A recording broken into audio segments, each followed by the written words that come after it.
مزید الفاظ دیکھتے ہیں، خمار، اس میں دیکھیں جب اس کی آوازوں پر غور کریں تو خو ما ر، تین آوازیں برآمد ہو رہی ہیں، خو ایک حرفی آواز ہے، ما دو حرفی اور ر ایک حرفی، یعنی 1 2 1 اس کا وزن ہے۔ اسی طرح وزیر، و زی، و ایک حرفی آواز، زی دو حرفی اور ر ایک حرفی، یعنی 1 2 1، اور اس کا عروضی وزن ہوگا فعول، ف ایک حرفی، او دو حرفی اور ل ایک حرفی، 1 2 1۔ اسی طرح اس کے اوزان پر خمیر، شمیر اور بہت سے الفاظ ہیں وہ اس وزن پر بنتے ہیں۔ اسی طرح ہم دیکھتے ہیں لفظ محبت، محبت، یہاں پہ بے پر شد ہے تو بے جو ہے 2 بار گنیں گے، ایک بار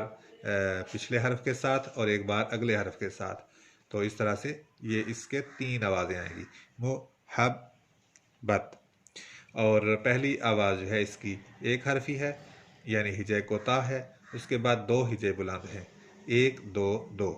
اسی وزن پر ہے سفارش، سفارش، 1 2 2۔ اور فعولن اس کا وزن ہے عروضی وزن جسے ہم کہتے ہیں، اور فعولن خود بھی 1 2 2 ہے۔ مزید الفاظ دیکھتے ہیں جیسے واجبات، تو یہاں پہ آپ اس کی جب ہجے کریں گے تو اس کے ہجے ہم نیچے کر رہے ہیں، واجبات، تو اس کے آوازیں جو 4 برآمد ہو رہی ہیں، پہلی آواز طویل دورانیے کی آواز ہے، اور دوسری مختصر دورانیے کی، پھر طویل دورانیے کی، پھر مختصر دورانیے کی آواز ہے، 4 آوازیں ہیں۔ طویل دورانیے کی آواز کو ہجے بلند، مختصر دورانیے کی آواز کو ہجے کوتا، پھر ہجے بلند، پھر ہجے کوتا، ٹھیک ہے؟ تو آپ اسے نیچے 2 1 2 1 سے ظاہر کریں گے۔ اسی طرح آج، شام، یہ 2 لفظ مل کر اس کے وزن پر آ رہے ہیں، واجبات کے وزن پر آ رہے ہیں اور فاعلات کے وزن پر آ رہے ہیں۔ اور یہاں پہ دیکھیں الف مدہ جو ہے یہ 2 الف پر مشتمل ہوتا ہے، اس میں ایک الف متحرک ہوتی ہے، پہلی یوں سمجھے کہ الف زبر الف آ، یہ لفظ جو ہے 2 الفوں سے مل کر بنتا ہے، دوسری الف ساکن ہوتی ہے، پہلی الف متحرک ہوتی ہے۔ اسی طرح جیم ہجے کوتا ہے، اور شین الف 2 حرفوں سے مل کر بنا تو ہجے بلند، اور میم ہجے کوتا، یہ بھی 2 1 2 2 1 2 1۔ اور اسی طرح فاعلات، اس کا عروضی وزن ہو گیا 2 1 2 1۔ مزید الفاظ دیکھتے ہیں، پذیرائی، نئی گاڑی، مفاعیل، یہ 3 ایک وزن پر ہیں اور عروضی وزن ہے مفاعیل۔ اسی طرح رکو، ٹھہرو، ابھی تو دل نہیں سنبھلا، 3 مفاعیل سے ایک مصرع بن گیا، رکو ٹھہرو ابھی تو دل نہیں سنبھلا، یا اس طرح سے بہلا، کوئی بھی لفظ آپ یہاں پہ لگا سکتے ہیں۔ تو یہ الگ الگ لفظوں کی جو تختی ہے وہ میں نے آپ کو بتائی ہے، اور یہاں پہ جو ہے پورے جملے کی تختی اگلے اسباق میں آئے گی انشاءاللہ۔ یہاں پہ دیکھیں پذیرائی کو پذیرائی، پہلا ہجے کوتا ہے، اس کے بعد 3 ہجے بلند ہیں، الف دال دال دال، یعنی 1 2 2 2۔ اسی طرح نئی گاڑی، نئی گاڑی، یہاں پہ 1 2 2 2۔ اسی طرح مفاعیل، اس کا بھی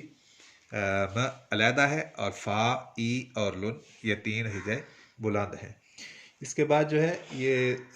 پہلا سبق آج کا، اس کا یہ پہلا حصہ ہے،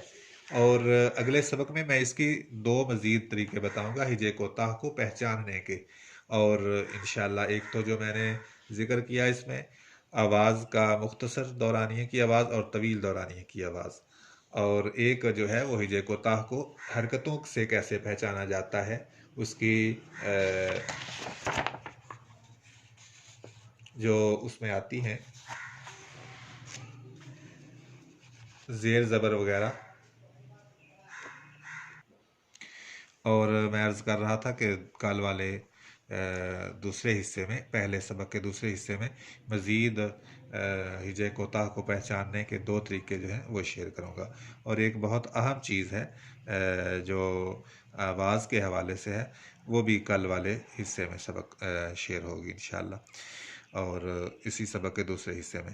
تو آج پہلے سبق کا پہلے دن کا کام جو ہے وہ آپ ملاحظہ کریں، یہ فعول اور فاعول اور فاعل یہ عروضی اوزان ہیں جن پر میں نے مثالیں دی ہیں۔ فعول پر شمار، نماز اور دیگر خمیر، بہت سے الفاظ بنتے ہیں۔ اس طرح کے آپ نے الفاظ 20 الفاظ بنانے ہیں۔ فعول سے 20 بنا لیں، جیسے محبت، سفارش، عقیدت وغیرہ وغیرہ، اور فاعل سے بھی بنا لیں، جیسے آرزو، جستجو، اور اس طرح کے بہت سے لفظ بنتے ہیں، ٹوکری وغیرہ وغیرہ۔ اور پھر یہ جو الفاظ ہیں شمس، نصیب، شجر، سرور، عزم اور غنچہ، بسمل، کمل، وصل، تلفظ، اور یہ جو 10 الفاظ یہ ہیں، اور 10 آپ نے اپنی طرف سے جو شاعری میں استعمال ہونے والے اچھے الفاظ ہیں وہ شامل کرنے ہیں، اور ان کا درست تلفظ جو ہے وہ دیکھ کے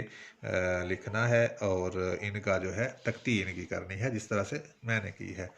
اور اس طرح سے دیکھیں، جیسے یہ لفظ وصل ہے تو آپ اسے پہلا ہجے بلند ہے اور دوسرا ہجے کوتاہ ہے، انہیں الگ الگ توڑ کر لکھیں گے اور اسے علامتوں میں ظاہر کریں گے کہ کس طرح سے ظاہر کیا جاتا ہے۔ اور یہاں پہ یہ سبق حل کرنے کے لیے آپ ایک